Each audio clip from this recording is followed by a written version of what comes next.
What were these bad principles? They contempt the excessive importance attached to id or mind or the subconscious in the poetry of 1940s, and their neglect of the intellect. So the poetry of the 1940s neglected intellect. They neglected intellect, and they focused more on mind, id, subconscious, etc. So it was unintelligible. Remember, the poetry of the 1940s was unintelligible. They never accounted for the intellect of a person or the cognitive thinking capacity of the reader. They never gave importance to the thinking capacity of a reader.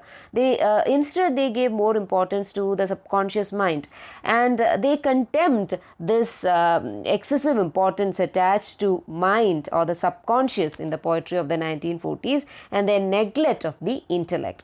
Now we shall look at it with a quote. The most glaring fault awaiting correction when the new period opened was the omission of intellectual component from the poetry. So this is the quote taken from the manifesto, which was written by Robert Conquest. I repeat, quote, the most glaring fault awaiting correction when the new period opened was the omission of intellectual component from the poetry. So the poetry of the 1940s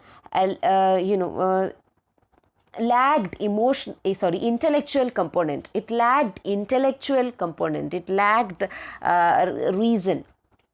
They catered only to the subconscious, and it was obscure. So it never addressed the readers as such and their thinking capacities. It was a glaring fault.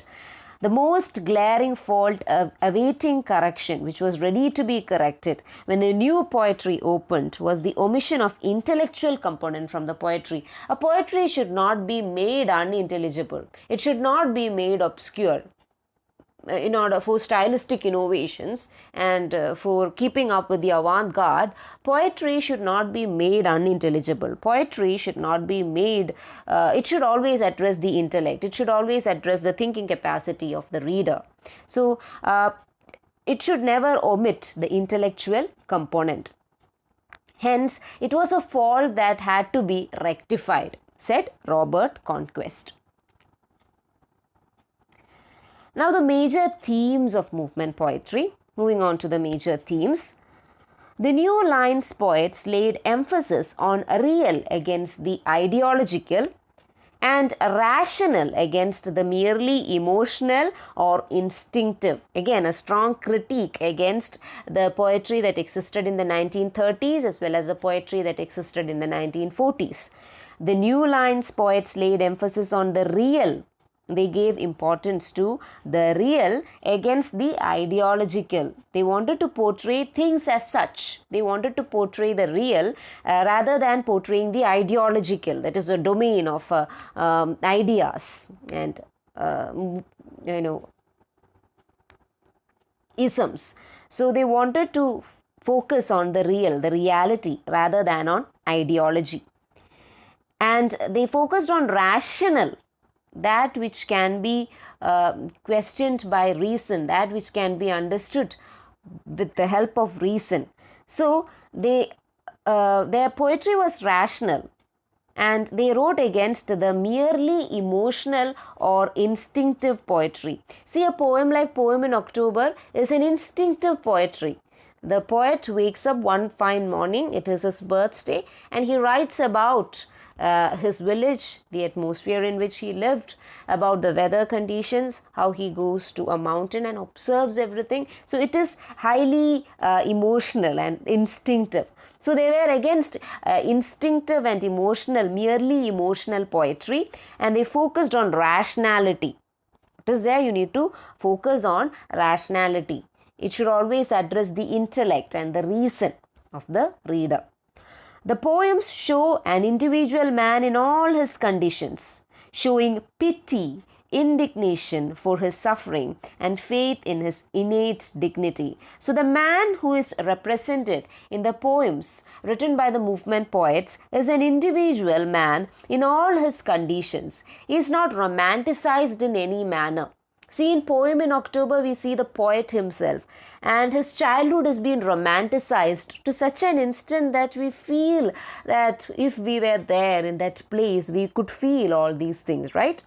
But the poetry of the movement was against this instinctive or merely emotional poetry which was written in the 1940s, and they showed an individual man in all his conditions, showing his pity and indignation of his suffering. The poet shows regret, or he expresses an anger or disgust on the sufferings of the common man or the individual. The poems show an individual man in all his conditions, showing pity and indignation for his suffering. So we feel pity for him, and we feel anger and disgust in his sufferings. And the poet also shows his faith in his innate dignity.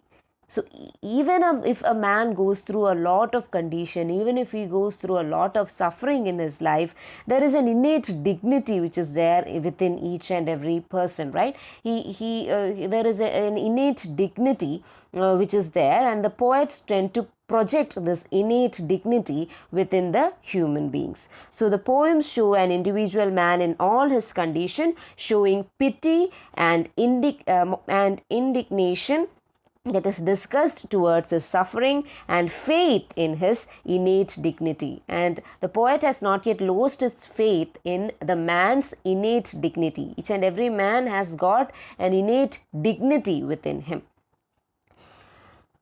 There are no nature descriptions for its own sake. So in the neo-romantic poems, or the poems written by Dylan Thomas during the neo-romantic phase of his writings, there was nature descriptions for its own sake. See, in the poem in October, we were bombarded with images, natural images, right? So there are no nature description for its own sake. Landscape is viewed with man as an integral part. So man is the integral part, and the landscape is viewed as providing a backdrop to man.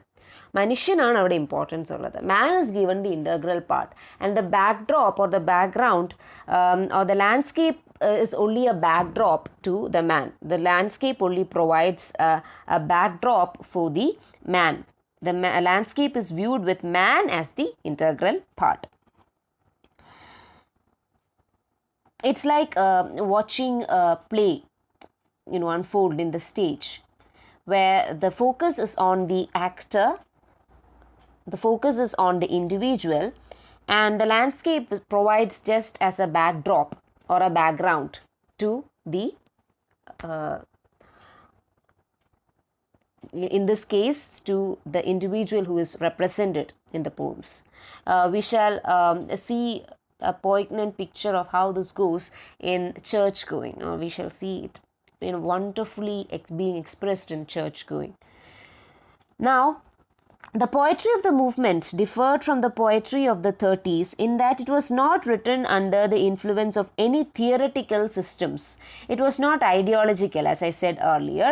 It was not written under the influence of any theoretical systems, and it differed from the poetry of the 1940s in that it was not subjected to the psychological theories of it. So when the poetry of the 30s focused on ideological systems and it focused on theoretical systems, the poetry of the 1940s focused on psychological theories relating to id. But the poetry of the movement differed from both these portrayals.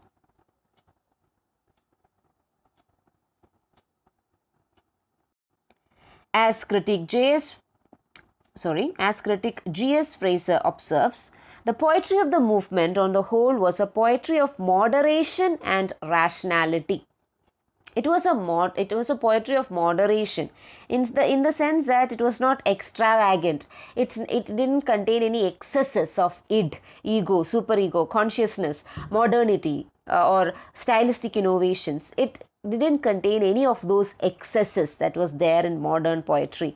The poetry of the movement on the whole was a poetry of moderation. It didn't contain any excesses, and it was a poetry of rationality, rational thought. It was a poetry addressing the reason, a poetry which aimed at prose virtues, which viewed with distaste undisciplined squads of emotions. So they aimed at attaining prose-like virtues. They wanted to attain prose-like virtues. They aimed at prose virtues and viewed with distaste undisciplined squads of emotions. They viewed emotions with distaste. Squads of emotions, heaves and sighs. They viewed over emotionality and overemphasis on consciousness with contempt, and they viewed with distaste the undisciplined squads of emotion. It was a poetry of moderation and rationality, a poetry which aimed at prose virtues, which viewed with distaste undisciplined squads of emotions. Moving on to the next slide, which explains the stylistic features of the movement poetry. The movement poets professed no interest in stylistic innovations. So they were poets of moderation. So they aimed for prose-like virtues in their poetry, remember? So they professed no interest. They showed no interest in stylistic innovations, and in a neoclassical mood concerned themselves with reality. So instead of focusing on stylistic innovations, they focused on reality as such. They rarely used conventional verse forms like blank verse or verse libre, etc. Their use of poetic form was governed by its relevance to theme and mood. Firstly, they would look at the theme of the poem and the mood in which it is written. If it is, most probably it would be written in free verse. They won't be focusing more on stylistic innovations because the poetic form was governed by the relevance of theme. They gave importance to theme and mood rather than on style. They were anti-romantic, again a reiteration of a statement that we stated earlier. They were anti-romantic, they wrote in a witty and colloquial style, and they were anti-modernist and held modernism as escapist, elitist, obscure and antithetical to post-democratic populist values. So they more or less wanted to write in a style which best suited their theme. They avoided allegory, abstraction and symbolism in their poetry. So all those stylistic features like allegory, abstraction and symbolism which were there in modern poetry, you cannot see it in the movement poetry. It was stark and it was more real. Even their style was more witty and colloquial style, as that of a conversation. The poems were written like that. Now moving on to the last slide, which is the conclusion. The authors of the movement held that poetry should observe the world with sober reasonableness. A poet should observe, the poets of movement poetry, or the authors of the movement, held the view that poetry should observe the world with sober reasonableness.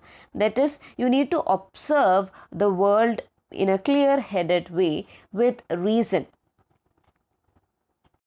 They held the view that poetry should be viewed, they held the view that the world must be viewed with sober reasonableness. That is, with solemn reason.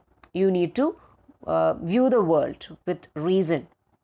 It should be guided by logic and strict discipline of feelings in order to reveal meaning it portrays. So you should always keep a tab on your You should not, poetry should not be expressing instinctive emotions.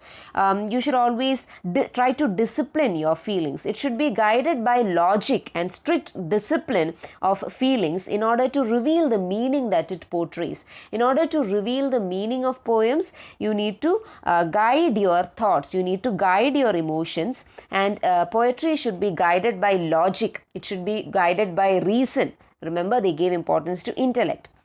They proved that poetry can do well without any intricacies of style. Since they never experimented with style, they said that poetry can do well, very well without style. Even if there is no style, there is no problem.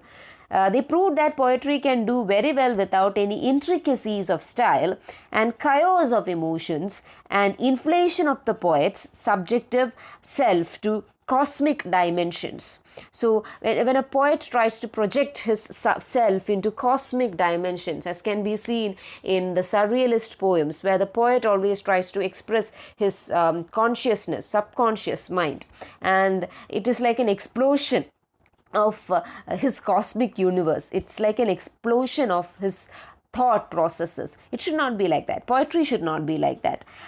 It should be free from inflation. It should be free from the chaos of emotions. A poem should not be chaotic. It should not be crowded with emotions. It should not be written in an inflated style with writing more and more about the poet's subjective self and projecting it into cosmic dimensions, projecting it in a very large dimension. It can be inarguably said that the ground for movement poetry was paved by the existing tendencies of post-war British poetry. So in one way or the other, you can say that the ground for movement poetry was paved by the poets who came before them. So even though they despised the poets who came before them, and even though they were against the bad principles of the poets who wrote before them, their poetry was inarguably their poetry grew in the grounds which was paved by the poets who came before them. So it can be said inarguably that the ground for movement poetry was paved by the existing tendencies of the post-war British poetry. Now, it was a crowning attempt to organize all the existing tendencies of the post-war English poetry. Now, in movement poetry, you can see a grand finale or a crowning attempt, the final attempt to organize all the existing tendencies of post-war English poetry. So they took everything from the post-war English poetry. They took whatever that was desirable. They never even touched the undesirable components of poetry. They took whatever that was desirable from all these poets, and then they wrote poems. So it was a grand finale. In one way or the other, you can say that movement poetry is a crowning attempt to organize all the existing tendencies of post-war English poetry.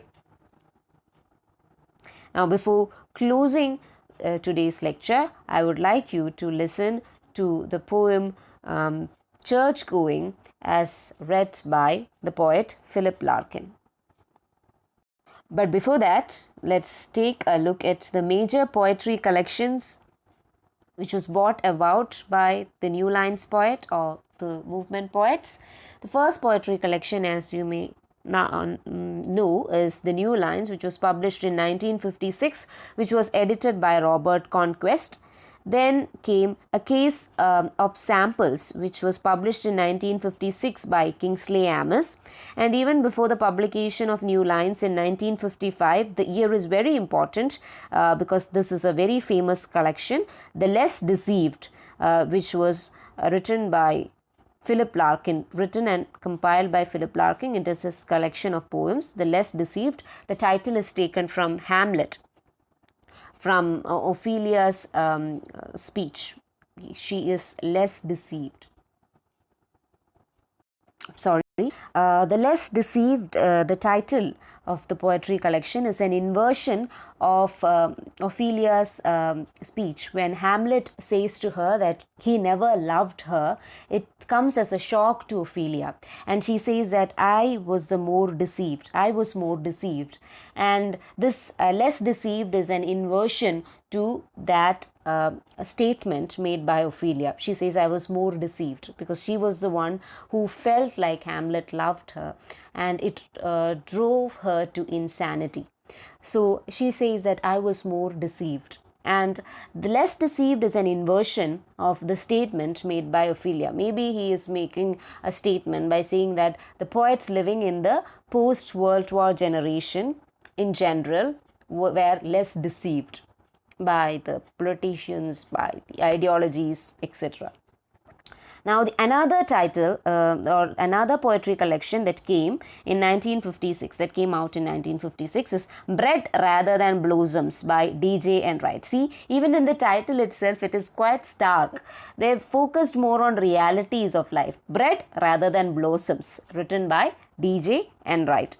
Now, a second collection or a second edition of New Lines appeared in 1963, and this was again edited by Robert Conquest.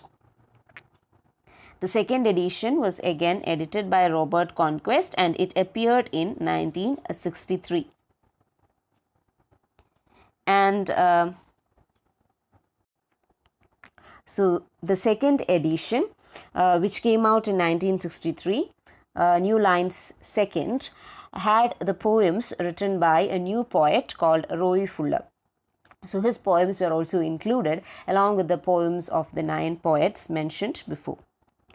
Now we shall listen to the poem Church Going as recited by the poet himself, Philip Larkin. So here we go. Church going. Once I am sure there's nothing going on, I step inside, letting the door thud shut. Another church, matting, seats and stone and little books, sprawlings of flowers cut for Sunday, brownish now, some brass and stuff up at the holy end, the small neat organ, and the tense, musty, unignorable silence brewed God knows how long. Hatless, I take off my cycle clips in awkward reverence, move forward, run my hand around the font.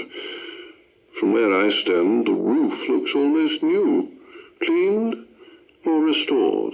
Someone would know. I don't. Mounting the lectern, I peruse a few hectoring large-scale verses and pronounce, "Yah endeth," much more loudly than I'd meant. The echoes snigger briefly. Back at the door, I sign the book, donate an Irish sixpence, reflect the place was not worth stopping for. Yet stop I did. In fact, I often do, and always end much at a loss, like this, wondering what to look for. Wondering, too, when churches fall completely out of use, what we shall turn them into. If we shall keep a few cathedrals chronically on show, their parchment, plate and pyx in locked cases, and let the rest rent-free to rain and sheep. Shall we avoid them as unlucky places? Or, after dark, will dubious women come to make their children touch a particular stone?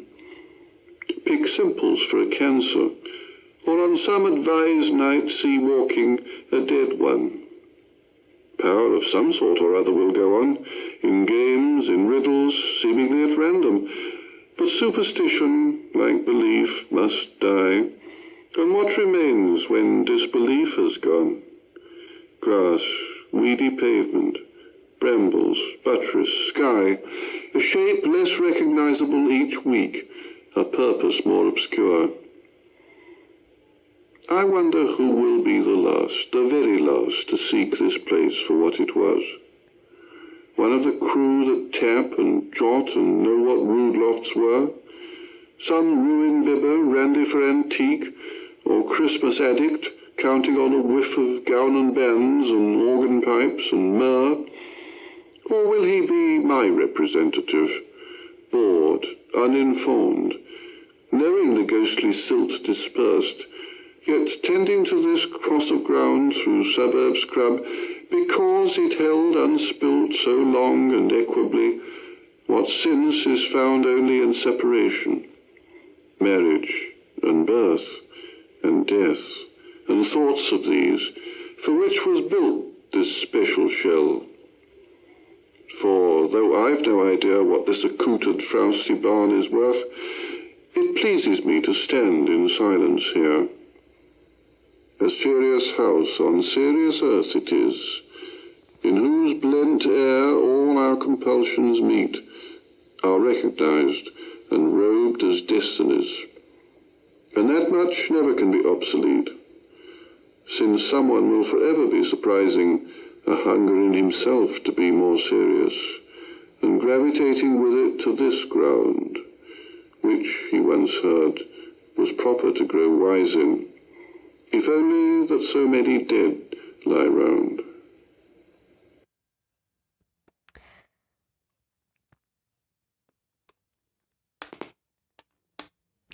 So I hope that the poem was somewhat clear. So church going as recited by Philip Larkin. And the poem is about the poet returning to a church. And one second. The poem is about the poet. This is Philip Larkin himself, and the poem is about the poet visiting a church, and he is not looking at the church in a romantic manner.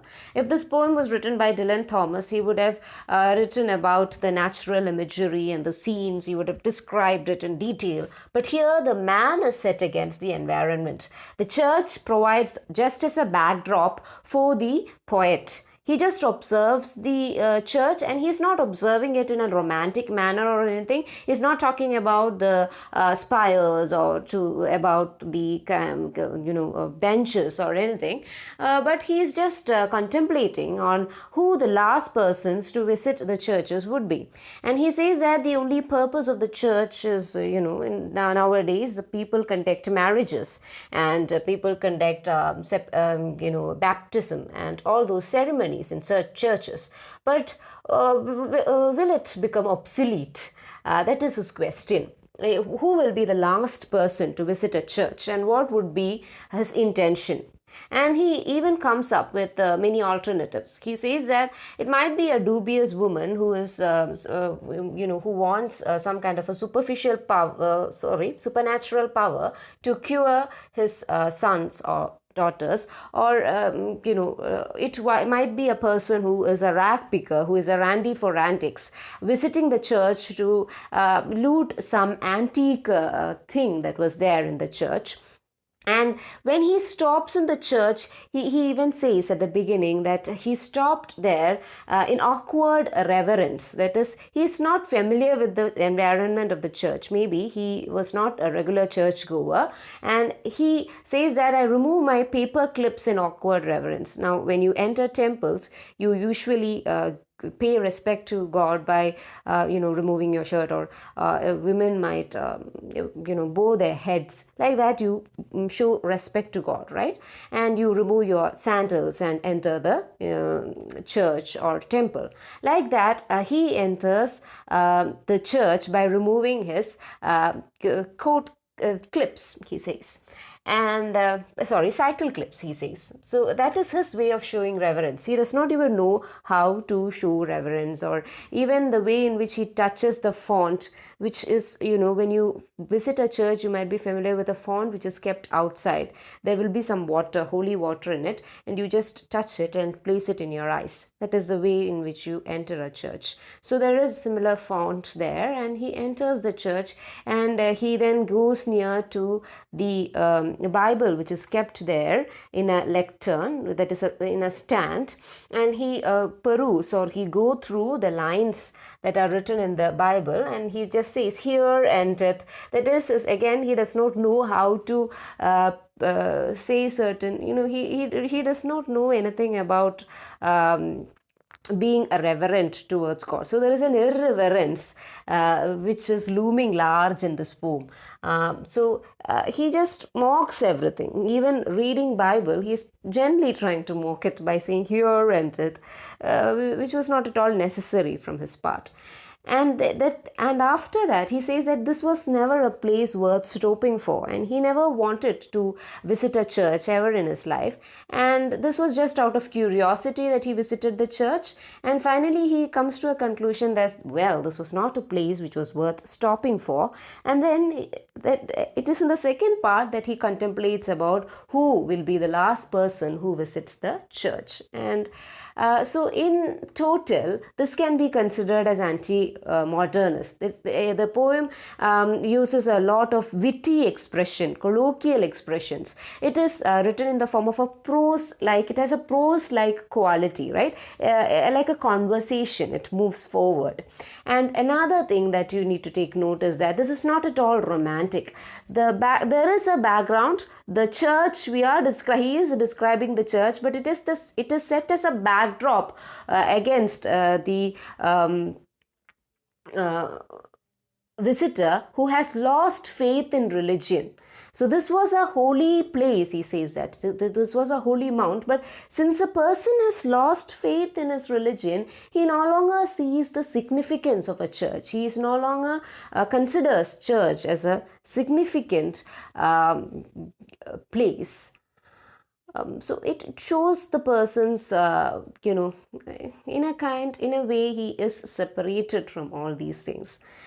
It shows the existential ennui that the post-war generation suffered from. They were not willing to believe in religion. They were not willing to believe in any kind of ideology for that matter. So that is clearly represented in this poem. So I hope that this poem gave you a picture of what the movement poetry was all about. This can be in one way or the other considered as a representative poem of that time, along with Going and the like.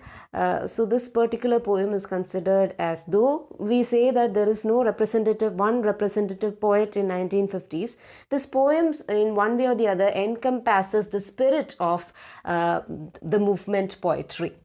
That is why I chose this poem, so that you could get a feel of it. Now, that was all about movement poetry. So with this, we come to an end of the lecture on poetry. From your next class onwards, I think there is one more poet that we need to learn. And after that, from next class onwards, we'll be dealing with the fiction as well as drama of the of the post-war British literature. So with that, we come to an end of the lecture. You can find a video link. I've given the video link here. You can just go through it again if you get time. It's available in YouTube, and it is uploaded by Tim Garrick. So again, thank you for listening. Thank you.